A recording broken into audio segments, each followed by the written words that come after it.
Hello students, তোমাদের সকলকে স্বাগত জানিয়ে আজকের ভিডিও শুরু করছি। আজকের ভিডিওর বিষয় ইংলিশ ক্লাস 10, তার একটা গল্প ফাদার সেলফ। সেই গল্পের কিছুটা অংশ কোশ্চেন ব্যাংক থেকে নিয়ে আমি তোমাদের এখানে সমাধান করে দিয়েছি, তার সাথে সাথে কিছু ভয়েস চেঞ্জও করে দিয়েছি। তাহলে চলো বেশি দেরি না করে ভিডিওটি শুরু করা যাক। Model question paper English section এ, ঠিক আছে, মানে রিডিং কম্প্রিহেনশন সিন এটা। Write the correct alternative to complete the following sentences. A, Swami was late for school by, আমরা জানি গল্পে পড়েছি যে শিক্ষক মহাশয় স্যামুয়েল বলছেন স্বামীকে যে তুমি আধা ঘন্টা দেরি করেছো, you are half an hour late. Half an hour means কত? 30 মিনিটস। তাহলে এখানে উত্তর কি হবে? এখানে হচ্ছে 10 minutes, 15 minutes, 30 minutes and 5 minutes. তাহলে উত্তর হবে 3, এ 3, 30 minutes. Half an hour means 30 minutes. Number B, Swami was forced to go to school by his, কে স্বামীকে স্কুল যেতে বাধ্য করেছিল? ফোর্স মানে বলপ্রয়োগ ঠিক নয়, তার জোরের সাথে তাকে স্কুল যেতে বাধ্য করেছিল। এখানে হবে ফাদার, মাদার, টিচার আর হেডমাস্টার। এখানে আমরা জানি তার বাবাই তাকে স্কুলে যেতে বাধ্য করেছিল, compelled him to go to school. তাহলে এখানে হবে বিএ টু, ফাদার। নাম্বার সি এ, Swami found his teacher to be. এইখানে 4টি অপশান আছে, অ্যাংরি, স্যাড, ডিলাইটেড আর জেন্টল।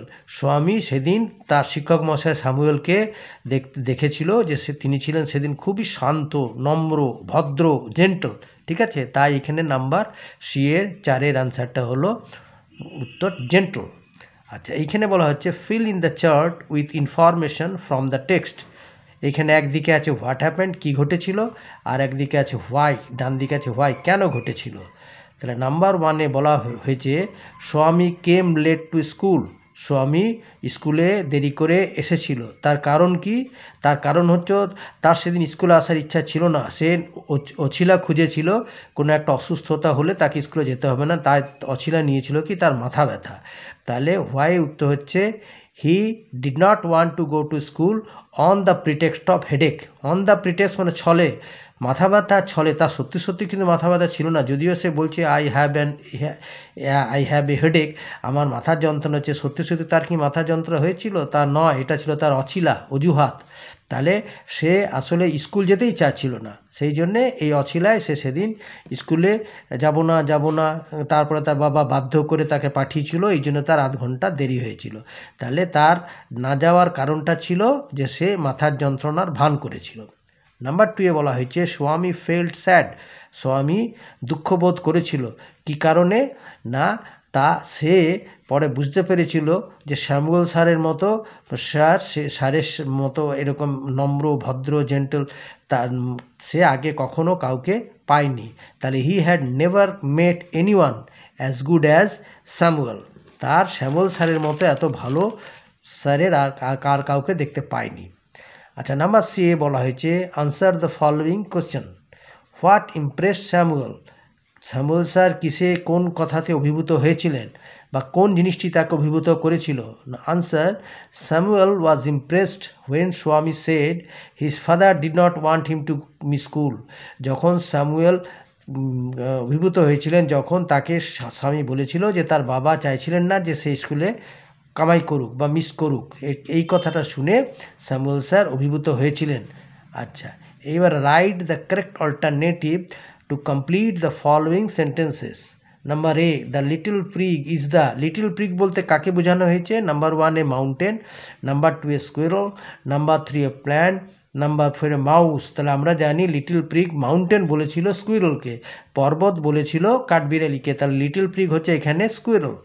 নাম্বার বি-এ দ্য স্কুইরল ইজ, এখানে নাম্বার 1 স্যাড, মানে 4টি অপশানের মধ্যে নাম্বার 1 স্যাড, তারপরটা হাংরি, তারপরটা স্প্রাই, তারপরটা অ্যাংরি। তাহলে আমরা জানি স্প্রাই মানে ছটফটে বা প্রাণশক্তিতে ভরপুর, তাহলে স্কুইরল ইজ আনসার হবে স্প্রাই। আচ্ছা, state whether the following statement is true or false. Write T for true and F for false in the box.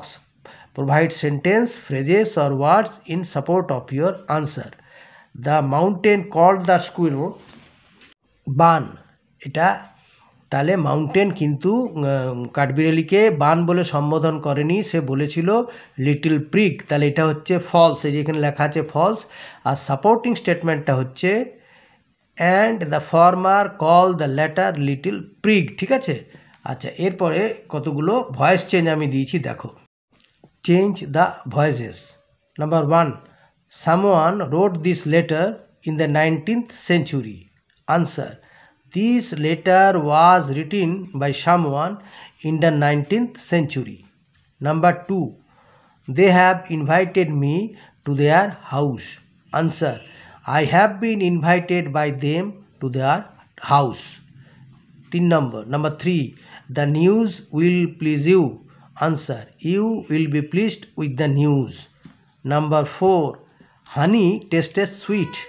Answer, honey is sweet when it is tasted. Number 5, father had composed a long letter. Answer, a long letter had been composed by father. ঠিক আছে, আচ্ছা।